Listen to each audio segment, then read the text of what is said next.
Inspiring contractors to deliver exceptional craftsmanship with proven results. This is the High Performance HVAC podcast by the National Comfort Institute. All right, welcome back, everybody, to the High Performance HVAC podcast. I am one of your hosts, Adam Mufich, and I am joined today with co-host and friend Casey. How you doing? What's going on, guys? Doing good. And then also special guest. A few months back, earlier this year, we were at the HR Expo, and we interviewed Todd Titus from HARDI on the, all the stuff going on with the ultra low GWPs right now. And we learned quite a bit. I had no clue what was going on with any of this, and it was really a shock. So we talked to Todd, and we decided to bring him back on and kind of go over any kind of updates with rules, regulations. I know there's a couple lawsuits and that going on, so wanted to hear what's going on. Good morning, Todd. How you doing? Yeah, good. Thanks for having me back on. It was really nice to get to meet you guys back at AHR. A little different than when we were there with the live crowd and everything now, but still a lot to talk about and a lot going on. That's for sure. Yeah. So what have you been up to? I know there's a lot going on right now. We learned quite a bit. So where do we start? I think you got to start in New York. When we talked about before, we were kind of ongoing because that would have been back in February. And in February, the legislative session was actually going on still. So we were very active, HARDI and other industry associations and stakeholders of the issue. But we were really active in trying to make sure that the ultra low GWP adopted regulation, because that's the thing, is we're not talking about something that is being worked on and might happen. This is something that was actually adopted in 2024, and then in December of 24, and then throughout 25 was beginning to get implemented, and we were fighting it then. But this legislative session, we were working really hard to try to make sure that got called a legislative correction, and working to make sure that that bill could get passed or get at least support to set it up to where when these dates start to go into effect, they're not going to be as effective, such as getting injunctions with the legal side of things, but working on the legislative front to make sure, because we're really coming up on the deadline of some of these timelines. So, throughout the big update with the New York one would be talking about how the bill gained nearly 30 co-sponsors. Right now, if you look and see the co-sponsor at this time while we're recording it, it's not going to reflect the 30 co-sponsors on the assembly side because we're waiting on an index to catch up. But based on conversations we had about 30 bipartisan co-sponsors on the assembly bill. That would be Assembly Bill 9596. Then on the Senate side, we had 10 co-sponsors, Senate Bill 9066. I know those don't sound like massive numbers, but when you think about the fact that the Senate side only has, I can't remember the exact number, but in the 60 senators on that side, and the Assembly in the hundreds, that's substantial, massive support, especially across bipartisanship in a state like New York. So getting this large support and building up, even though it didn't get adopted or through across the finish line this year, sets it up great for next session to begin to continue to have those conversations. But we also didn't give ourselves a fair shake. If you want to get into that, if you're aware with any of the New York budget stuff that was going on, that budget took months longer than it should have, leaving them just days to work on legislation. So a complicated issue topic like this one didn't really stand a chance. But yeah, that's kind of how New York ended up happening. But we were confident that next session, with the support we had, we'll be able to come back and have a legitimate shot at getting this adopted. So tell us a little bit about the bills in both the House and Senate. What should we know about that? Well, I'm going to take even a step back farther and talk about, in case your listeners didn't hear last episode, ultra low GWP means that you have a GWP below 10. Having a GWP below 10 leaves you with only 3 options as a refrigerant for your equipment, regardless of whether it's residential, commercial, or what have you. That means you only have ammonia, propane, and carbon dioxide as your options. Propane, it's explosive, obviously. It's an A3 refrigerant. But when it circulates inside the system, there's no rotten egg smell. We're all used to that gas rotten egg smell that we have in a home. So if there's a leak, you have that awareness. But unfortunately, the way it circulates in our closed loop in our systems, at the temperature and pressure that it circulates, there has not been a way discovered to have that chemical stay attached in order to keep the rotten egg smell on it. So we would have odorless propane leaking adjacent or into homes and systems. And for that reason, or one of the reasons, it's illegal based on building codes and safety standards. It's illegal to be used as a refrigerant for residential systems. Then you move to ammonia. Ammonia does have some use in the industrial sector, but generally it's illegal to be used on the residential building code and safety standards because one breath, if it leaks, can kill you. So for that reason, it's also an impossibility and not able to be used. Then your third and final option would be carbon dioxide, which the technology does not exist in order to use it on the residential side of things. And because we do know it has some applications that are being picked up here and there, although it's not very cost effective or energy efficient wise for supermarkets and some other commercial refrigeration. But residentially speaking, we do not have the pressure required to at the residential size in order to have that system work, because CO2 as a refrigerant operates around, I think, 1400 psi, and our current systems are operating around 200. That massive jump for compressors and other components just doesn't exist right now. So that until the technology catches up, it's just not a possibility for us to even be putting a timeline on, no matter how far out that timeline needs to happen. So that's just the battle that we're fighting right now when it comes to this. Then you talk about the legislation directly. So Part 494, the adopted regulation by the DEC, sets a timeline for, we'll talk about residential specifically right now. Residential, you need to have, by 2034, you're going to have all new systems be ultra-low GWP. But maintaining those systems that are prior to that are going to have to be replaced and installed new as well, because they're then going to ban the virgin use of all of our A2L refrigerants, 32 and 454B, just before that, or I'm sorry, just after that in 2035. So wait, hold on a second. That's going to be a hard ban. It's not going to be like a phase down. How does that work? You said it right there. It's a hard ban because they're doing a two-prong approach. The adopted regulation is a virgin ban, and then they're a New York version of a technology transition, similar setup. So staying on the residential side of things to keep our examples simpler. January 1st, 2034, all new installations will have to be below 10. So propane, ammonia, CO2.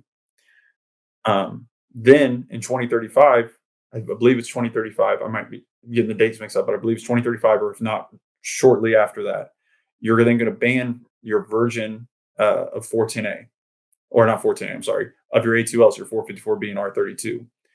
By doing that, that now forces equipment not to be able, unless reclaim and recovery is amazing over the next decade, we're not going to be able to make sure that those systems are installed because they're going to ban the virgin use of those.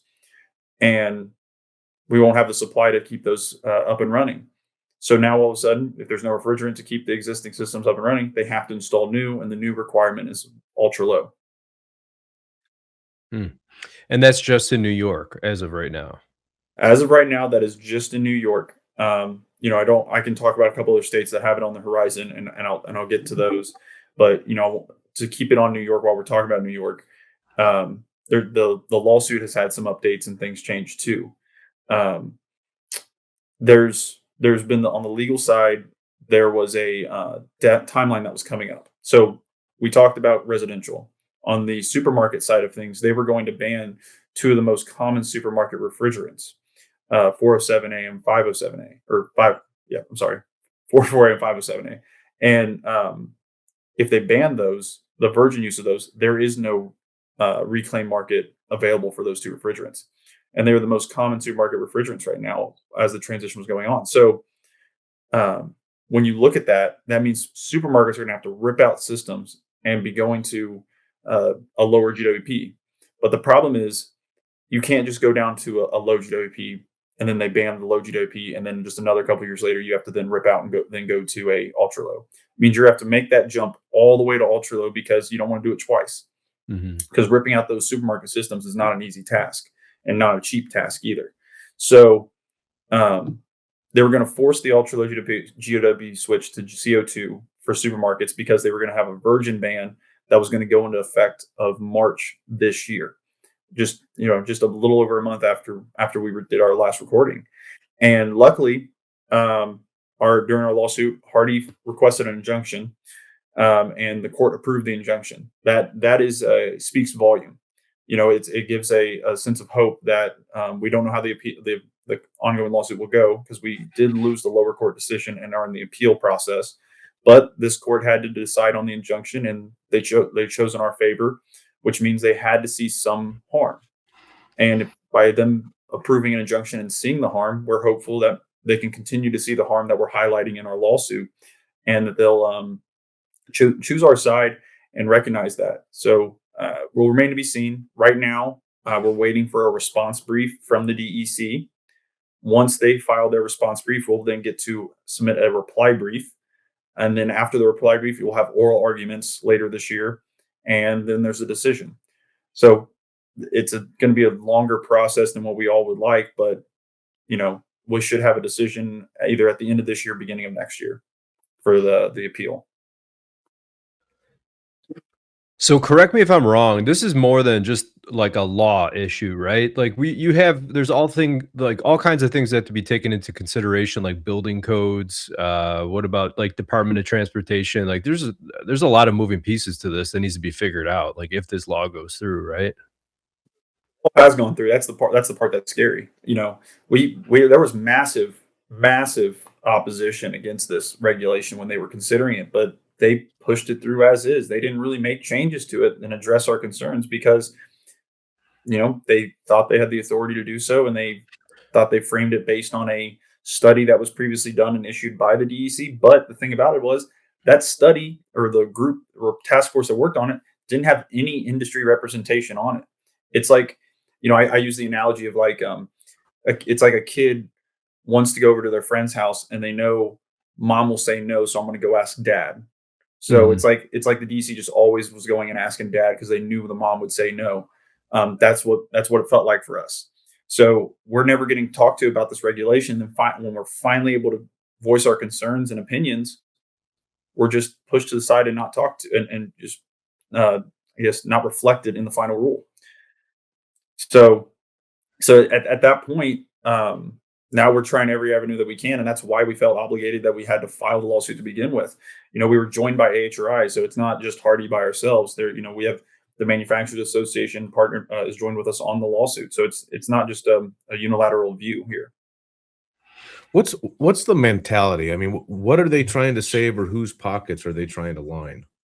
Because this is getting crazy. Yeah, I wouldn't call it lining pockets. I'd call it more that they don't see a cost, or there's no cost too great to pay for doing what they consider to be the right thing. That's the way that they look at it. While we're sitting over here saying there is a cost too great for doing the right thing. And it's called having to close a business because you're putting them out from having to install a brand new system. Yeah. It really is that straightforward and that black and white. They don't see cost being a reason. So but like I question, like, is there a way to follow the money? I know I don't want to get to like a conspiracy theory type deal, but like if you look at like the whole AMAC, the AMAC thing, right, that went through, and you look at all the companies that lobbied for the AMAC, it's kind of surprising who pushed and really wanted that to go through. So I'm wondering, like, is there companies behind this? Is there manufacturers, refrigerant companies, like, or is it just New York?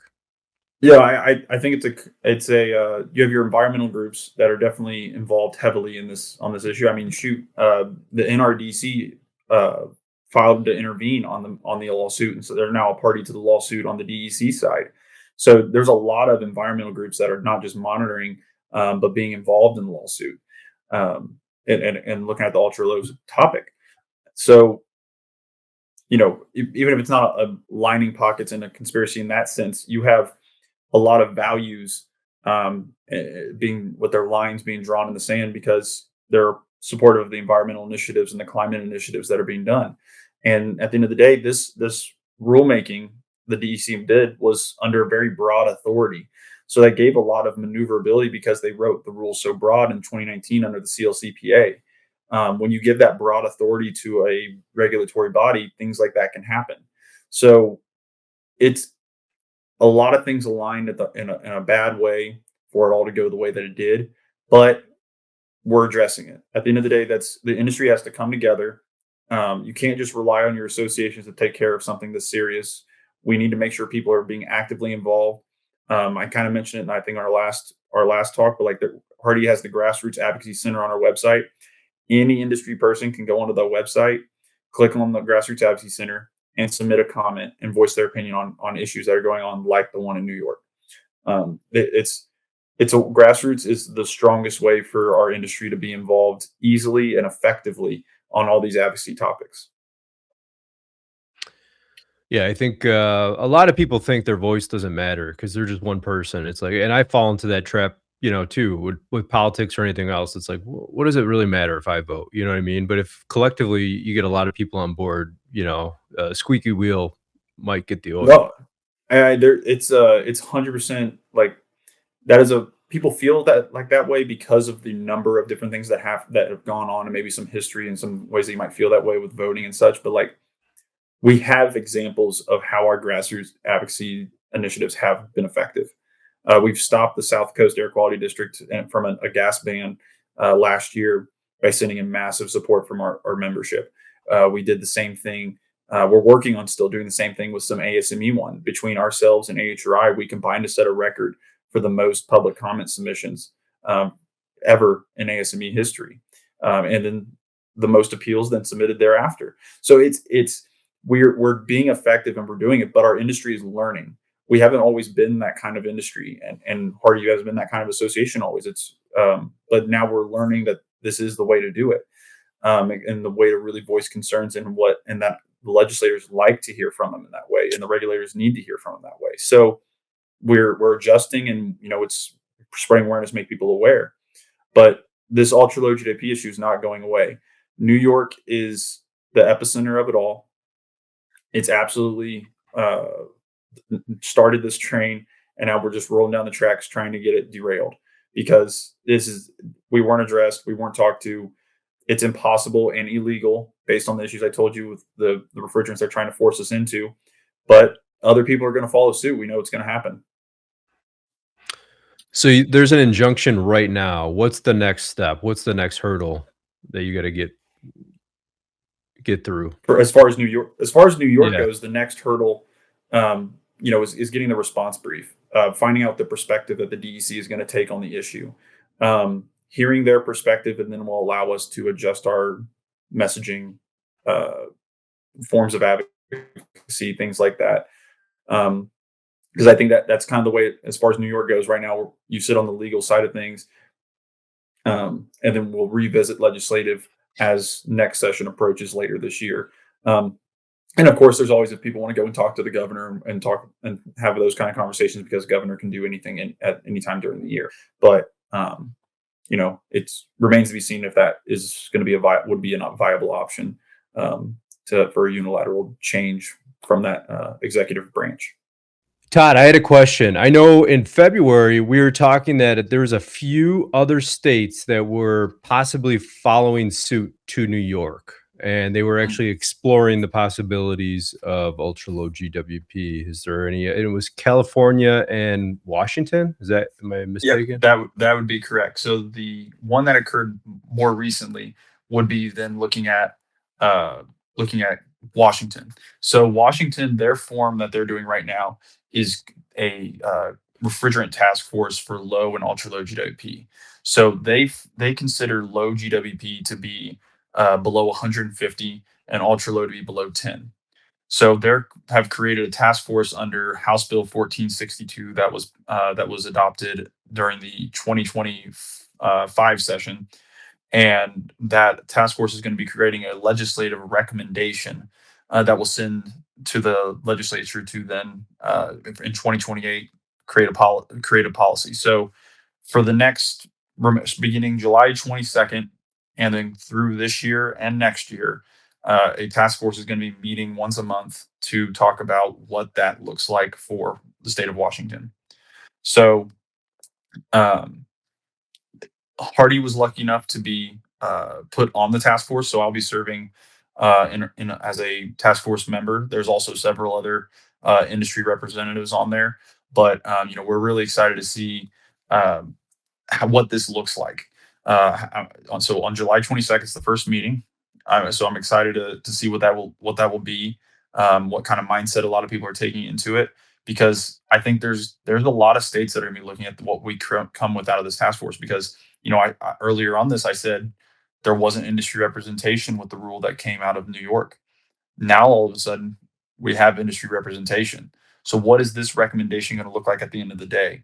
Who's going to stand their ground? Who's going to create like an open collaboration? What collaborative points can we make for ultra low GWP? Because we know ultra low GWP across the board is not possible based on legalities and possibility technology right now.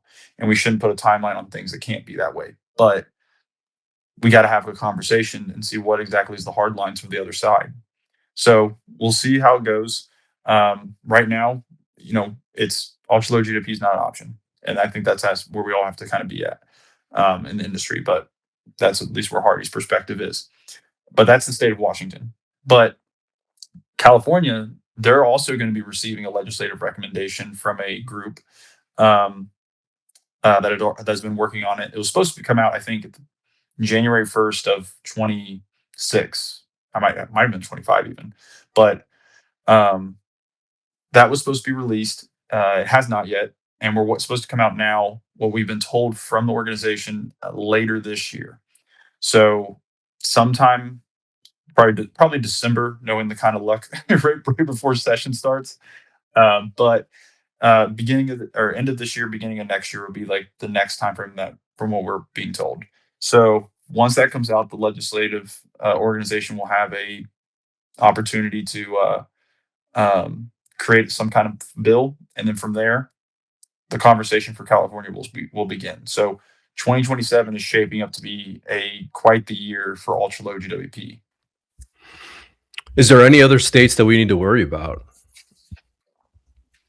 As far as ultra low GWP, I mean, there's a policy perspective called the California wave. Once California does it, the rest of the country just kind of begins to attempt it, slow and steady as the wave goes over the country. I think that is similar, but no longer just a California thing. I think it's just a state thing. Once one state does it, because these organizations, these energy offices, whoever it is that's doing this, they do communicate, and they believe what is going on with each one, and does well and can implement. So it's important that when these do come up, we stop them, and we make it a good point to do so in a way that the messaging comes across that this is not possible for the industry.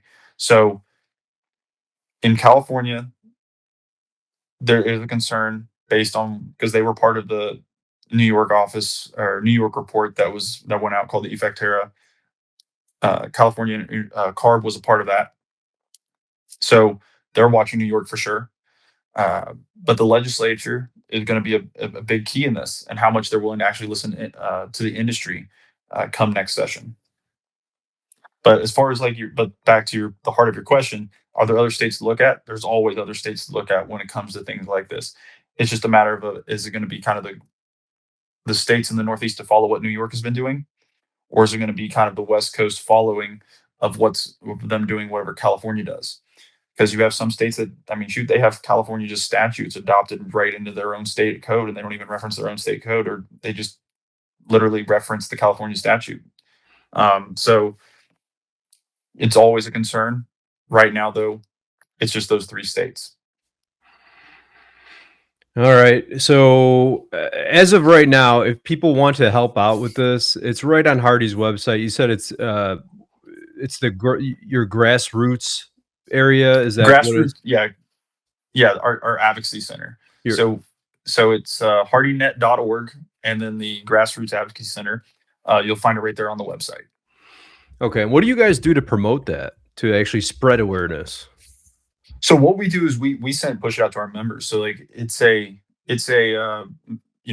we have a program that the grassroots can go through, but we send that out to our membership to make sure that they can have access to it as we update things relevant that we could use their participation in, and then obviously they can submit that or share that with whoever they would like to as well. So as an issue comes up, it gets pushed out. and it kind of goes from there. But I mean, if you guys wanted to push it out, we have like I said, it's not behind a member wall. It's a complete public thing because like we made sure that it could be used that way, but it's going to be determined who is who because there's a drop down where you can decide whether you're a manufacturer, distributor, or contractor.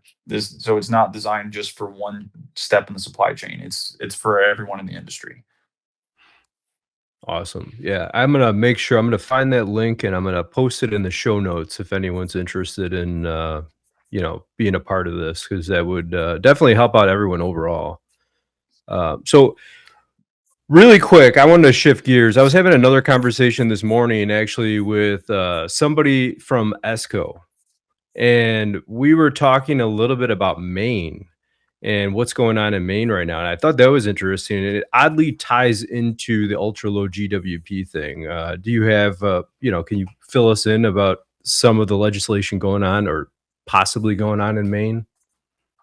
Well, Maine is followed suit from Minnesota. I believe what you're hinting at would be like the PFAS topic around that one, and it was during the I believe it was 24 session. Maine adopted a piece of legislation. The number escapes me right now, but the legislation allowed their DEP, Department of Environmental Protection, I think is theirs, but Maine's environmental organization agency adopted PFAS policy that would basically ban HVACR products that contain PFAS beginning in 2040.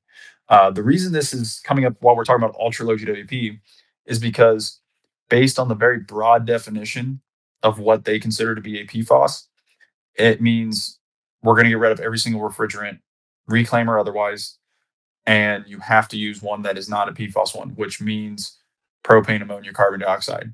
Those are the only options you have then. So it's kind of I'd argue it's a false narrative because if we already know that we have these groups that are pushing for these three refrigerants, these like industrial style refrigerants, and we know they want these, can we trust what they're saying when it comes to PFAS? Because they're clearly wanting to get these industrial refrigerants out there based on their policy supporting styles. But if you look at the science-backed policies of the United Nations, the reach from the EU study for the Health Institute, and then there's the United Health Institute. All these objective, renowned international bodies are not banning product or refrigerant products and are exempting our products and saying that the refrigerant is not dangerous, not a PFAS, not even the byproducts of the PFAS when it degrades is not considered a PFAS. Like the conversations around it are all being supported in our favor, yet we have adversaries to the industry that say otherwise and are doing their own independent researches and claiming that theirs trump the United Nations, the United Health Institute, and creating creating completely biased reports. And it's a shame that it's coming to that because PFAS is a concern for certain products. It's not a concern for ours because they're never coming in the refrigerant doesn't come in contact with the homeowner, or at least not intended to, as long as everything's operating correctly. And it doesn't come in contact with the contractor as long as it's being used correctly and everything's operating correctly. It's really a shame. You know, they talk about the cookware, cosmetics, things like that are in direct contact with a person that are that have the ability for PFAS to get, they call it bioaccumulative, toxic, and persistent, as like the three major sticking points to determine safety for PFAS. Refrigerant doesn't bioaccumulate in your body if it comes in. If you inhale refrigerant, you inhale it back out. Not bioaccumulative. Toxic. Not obviously nothing in too great of numbers is great to breathe in, but refrigerant is not toxic if you just take one breath of it. Essentially, is what kind of the point of that. And then you have persistent. I just talked about how it degrades in the atmosphere. So obviously, it's not persistent. So you take those three things, and none of our refrigerant checks any of those boxes. So why are we considered a PFAS? And shouldn't we be exempt then? If you're going to put us under the broad definition, then we should properly be exempt. And that's unfortunately not being the argument from the other side that's trying to use science, but when we try to use it back, they disregard it and say that their science is different and better. And it's unfortunate. We don't agree with it, and I've been in the meetings where it's basically saying, I've said EPA, REACH, UN, and I've said this to them, and they've just said we don't agree. So I can name all the objective studies that are just supporting our stance, and they just tell us that they don't agree. So it's clearly that I don't know if it's about PFAS. It might be about getting to ultra low GWP because they think that's an actual path because they're getting resistance in the other formats of just going directly at it, like through New York or through a task force or something else. So I'm not, ulterior motives could be at hand. Yeah, that's interesting. And, I know one thing that we always talk about at NCI is if you're not measuring, you're guessing. And I thought like the whole thing with science is it should be looked at like objectively. And if somebody has like a theory or, hey, I have this argument, it's basically the responsibility for other people in science to try to poke holes in that theory. It should be like a peer-reviewed study or whatever, where everyone gets their say in it. It's not just like something that should be widely accepted because this person said or this organization said so. Yeah. Yeah, it's just I don't if they can show a study that they did not pay to have issued and show some solid research that we can agree with, then yeah, I mean, don't get me wrong, everyone's entitled to their own opinion. That's not what I'm trying to say. right. What I'm trying to say is when you have several people saying the same thing without conflicting opinions from objective resources, I'm not sure how that's exactly different than from a report that you pay to do than saying something in your own opinion when it conflicts with everything else. That's different.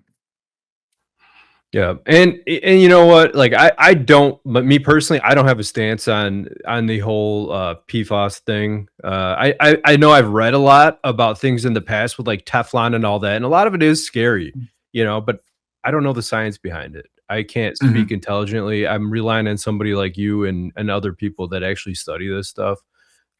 So yeah. Well, but you need to know at the end of the day is PFAS has been used. It's a man-made chemical. It's been around for decades. We've been using it forever. I think like can't remember if it was like the 50s or 60s or something.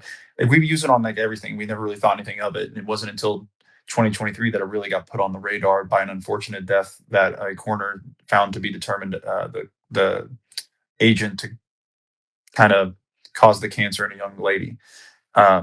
So that was very unfortunate, and it's sad that had to be what put it on our radar. But our approach is more, if there's an alternative that is actually viable, then you can have the conversation for that product.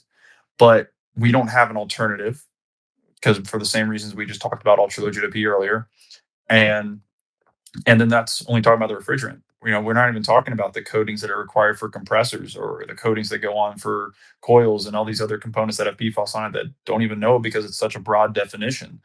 We're talking like, I can't remember what the tally's up to now, but tens of thousands of chemicals considered by the EPA being identified, and the number is always growing. So I think it's a product by product. What can we and transition it out of as alternatives become available? And that's the conversation and timeline. It's not going to be an overnight fix. And until people accept that, PFAS is always going to be a very difficult conversation to have because you can't just switch an entire business and production line and everything else to remove something that's been using for so long. It's not a cost effective or good for society model to just carve things out like that. And HARDI's stance is not like, hey, we're 100% against this. We're not saying no. It's kind of like, let's take an educated approach and try to figure something out. Let's work together to try to figure out a solution. Let's not just like. Yeah, you're absolutely right. The approach is similar to ultra low GWP. It was, how can we put a timeline on a transition for something that doesn't exist? Granted, we also don't think there should be another transition, so let's already put that out there. But why try to transition when we're still working on the middle of another one? Why look at another ultra low when we've already went from the thousands of GWP down to below 700 and below 150. It's there's a lot of things that people are trying to just fix overnight that's just doesn't seem possible to do right now.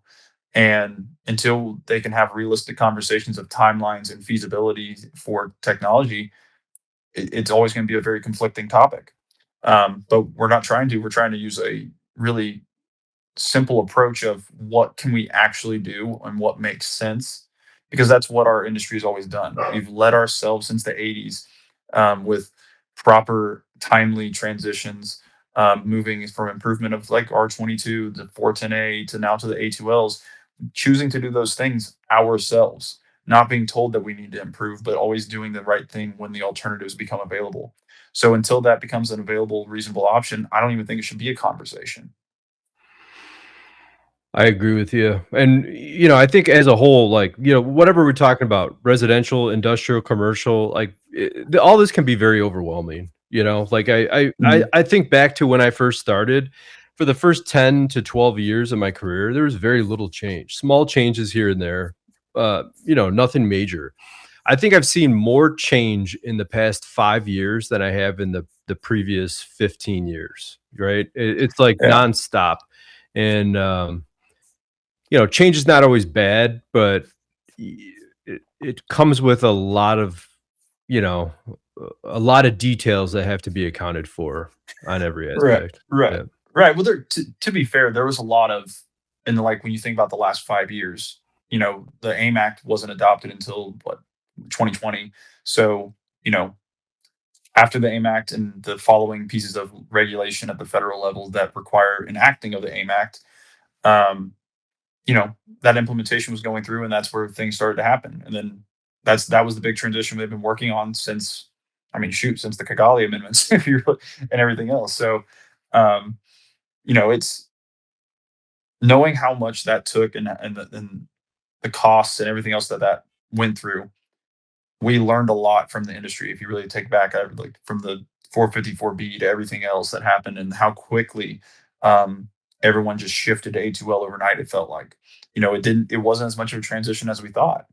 But we learned a lot. And do we really need to go through that transition again, since we are using low GWP like right now? We're somewhere around, like, I think we're close to like 98% of new installations are A2Ls. Like it's a great shift that we as an industry were able to do, and pretty well. I mean, I don't think we give ourselves enough credit. Everyone talks about the pain of the 454B, but I think we all did a pretty good job with it, all things considered. Um, so, you know, that doesn't need to happen though with ultra low. And we talked about the impossibility, the feasibility of the technology, building codes, things like that. That's a that's a whole separate issue of things that no one's even considering the allowance for. Like, here's something that I rarely think about it, people rarely think about how it would affect is, let's talk about insurance and the allowances for a warehouse to hold propane, ammonia, and CO2 stacked on pallets right next to each other in cylinders. What's the insurance cost that going to go up? What's the allowance for poundage that they're allowed to even hold based on fire codes? What's the warehouse overhaul for that fire safety standards going to be like? And that would have to work in order for the ultra low to even be available for sale. It's There's all kinds of things that just aren't properly being Well, thought out. well, and then And you look at the training aspect too. Training for like technicians, installers, number one, but then there's also got to be training on the supply house, the distribution chain. There's got to be proper training across the board. And then you would think, like, I start to consider, like, okay, well, if we're working with hydrocarbon refrigerants, is this gonna, are we gonna have a mandate, a new license above and beyond the 608 that could be like a federal thing that, because it's a possibility, and it probably should happen if they start implementing things like this, right? Because you can't yeah, just expect somebody's going to treat it correctly and safely. right. Yeah, I mean, it's a really interesting conversation. It's going to open more doors than close them and fix them. Um, and there's a lot of things, like, people talk about, like, like for supermarkets. We talked about how CO2 is technically an option for people to use. Now, it doesn't have the cost effectiveness because high maintenance, frequent maintenance that goes along with it from the high pressure that can cause leaks fairly often, um, and some efficiency depending on the right climate that they're in. But the point being, you know, because it is a technological option, people are transitioning to it at certain ones, most notably Aldi's, Whole Foods, some, you know, European owned, operated kind of facilities are the first ones, but some are picking it up and installing it here and there when they have the uh, opportunity based on their cost. Because, you know, if a business isn't quite as lucrative as other ones, they probably can't afford to do a more cost effective remodel for ripping out that system and putting in a CO2 one. But the ones that can maybe are, and that's slowly transitioning and happening. So since you can see that slowly happening across supermarkets, you know, is it how hardline do you have to be with that transition? You know, is that virgin ban arm really necessary part of the rule? Or can you just put a farther out technology transition to say these 15, 20-year lifespan typical systems can last their lifespan, and then when that goes out, then you budget for it, and then you have that new system ready to install of whatever it may be that's a little lower GWP. That's the kind of thinking of, once there's the alternative, what can you do? What is actually a feasible option that isn't happening? And until that those options exist, and we look at the cost effectiveness and other things, it's just a moot point at the end of the day. You know, why talk about it? Yeah, and it's not just the cost to supermarkets in that too. It's going to affect the end user. You were talking about the Mhm. affordability of groceries and possibility of, grocery markets closing down, and then you're going to have areas in New York and that where you're going to have like food deserts where people are, they can't easily go to their local grocery store anymore because it's not there. That grocery store went out of business Mhm. because they couldn't afford $1 million to upgrade their current, infrastructure and that. Yeah. So, I mean, and we're sitting here talking about supermarkets. That wouldn't be more than just supermarkets, by the way. We're talking bodegas, convenience stores, any gas stations, anything with commercial refrigeration would have that switch over. wow. So I don't know a lot of bodegas in the boroughs that are going to just be dying to throw in a CO2 system and be able to afford it. And I did talk to a supermarket owner in Buffalo, and he told me that he would just close his business if he actually had to do that transition. He just said, I couldn't afford it. It wouldn't make sense. It's a sad reality right now. And I mean, you're fighting the good fight. I appreciate everything you're doing, and I hope that anyone listening to this podcast, that you take the time and actually check out Hardy's website and get involved. Everyone's voice does matter, and like we said, one voice is small, but 100,000 or 500,000 adds up. And I know it's not going to all come from us. You guys are out screaming from the top of the mountaintops. You need help. And you said you set records on one of your other previous fights that you had. So Mhm. hopefully you could do the same and keep Oh keep yeah, on the right yeah. track with this one.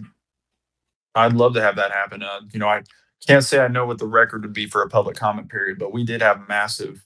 I don't have the number in front of me, but we were in the hundreds, if not pushing up to 1,000 of public comment letters being sent in from membership and contractors, manufacturers, and everyone being sent in for New York. I would argue we were close. We put in a lot of effort and appreciate all of our members' support that were willing to step up and voice their concerns because they did a great job of it. It's just now a matter of really getting, having an opportunity, because the budget got in the way of us even having an actual opportunity. But um, getting a real opportunity next session with that support, with the grassroots, with everyone communicating properly would be is going to be interesting. And then that's going to play hand in hand with the timing of the lawsuit. So 2027 is, it's almost like calling it the year of ultra low GDP in a sense. Uh, Three different states going to be talking about the same issue that's going to have drastic impacts to multiple other states and different business styles and what have you. So it's a really interesting time of year for ultra low GDP and the conversations that are going to be going on. But at the end of the day, you know, we've held our ground. The industry needs to make sure we're on one voice, working together, and I think we can get our point across in a way that is appreciated and protects not just us, but like you said, the citizens.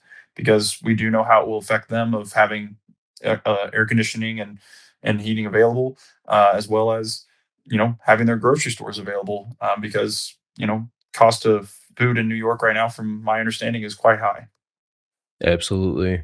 Well, you have quite a bit of responsibility and probably stress on your back for sitting on that task force coming up. The first meeting you said is in July. I wish you the best luck with that, and I definitely want to stay in contact with you. I want to keep I want to stay in touch so we can get updates on this, because this is not just something that affects one or two people. This affects the country. So I think it's Mhm. important that people stay up to date on all this stuff.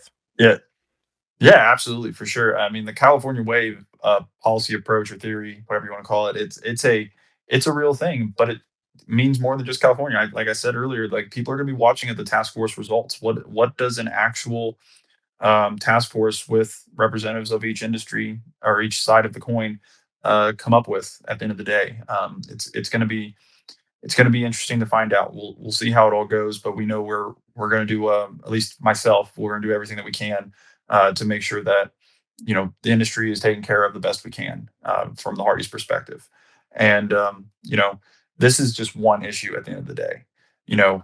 We're fighting the building code side of things, or A3s and industrial refrigerants are becoming a big issue on the building code side, because the adversaries that I talked about earlier, they know that the building codes are an issue. So if they somehow achieve this, they're going to have safety standards and building codes opposing their ability to try to use things like this. So Hardy actually expanded a couple months ago and hired a codes and rebates professional. He's a senior policy lead for Hardy. His name's Zach Johnson, and he's been immediately thrown into the fire out in Washington, fighting on an A3 building code allowance.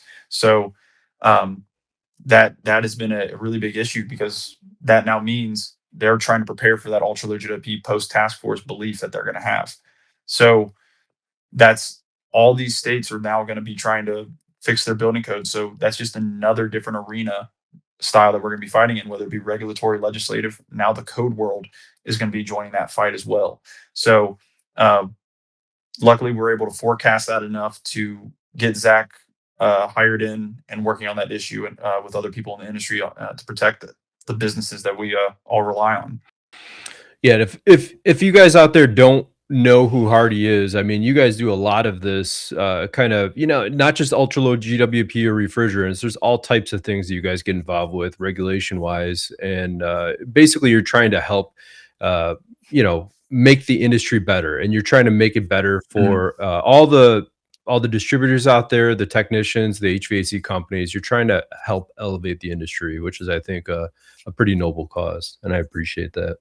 It's almost like Oh yeah, no, protect thank you. as well. I mean, what it really comes down to, if we lose control, we're just going to be robots walking around doing whatever the heck they want us to do. But entities like you guys actually almost protecting free thinking and free work.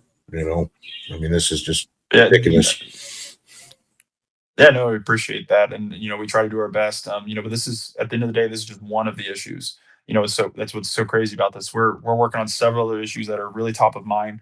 The biggest issue right now at this exact moment that we're working on is actually out in California for a reporting mandate for distributors. They're trying to get they want distributors to report their customer lists with their contractor number, sales transactions that would then also have the manufacturer, model number, brand on it. So the government entity, even though they're claiming it would be confidential and database driven, they would then have all the information for them to look and see of the customer list of who they sold to, the market share data for all manufacturers in the state. Um, and then they believe that that's the only way that they can fix their permit compliance problem in California, and the only way that they could forecast energy usage in the state.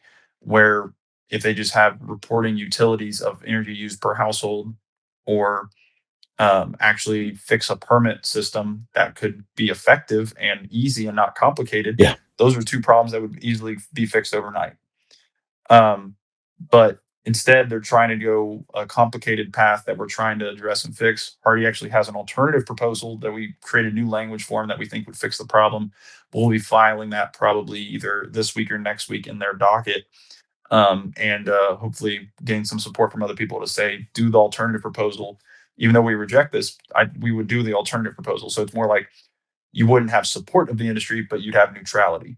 And if you can get industry opposition removed and have a neutral topic, I think that's a win-win. So it's kind of what we're fighting with there, and reporting is becoming a big issue for distributors.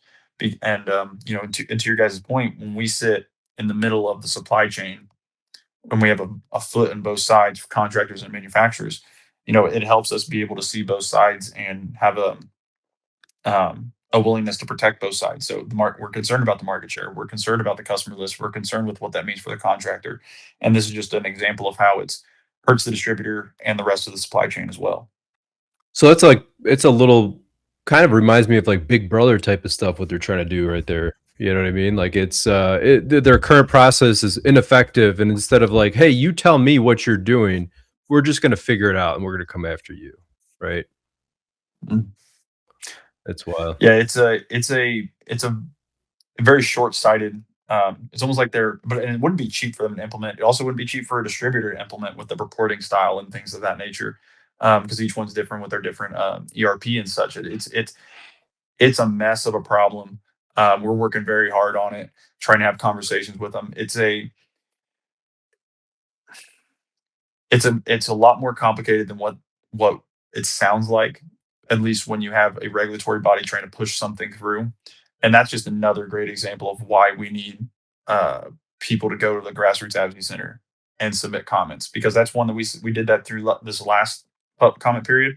We're doing it again for this comment period, and we have to make sure that we do that so we can stop this, because otherwise manufacturers are going to be hurt, distributors are going to be hurt, and contractors are going to not be able to feel like they can trust their distributor, which is really unfair because the distributor are just doing what they would legally be obligated to do. And that's just not really fair to anybody. Absolutely. Well, Todd, thank you again for everything you do. I appreciate it. And I wish you luck in July. And we need to stay connected and, stay up to date on all this stuff. You're doing great work for everybody. I appreciate you and HARDI. So thank you. Yes, thank you. No, thanks for having me on. I appreciate it. Definitely stay in touch. Absolutely.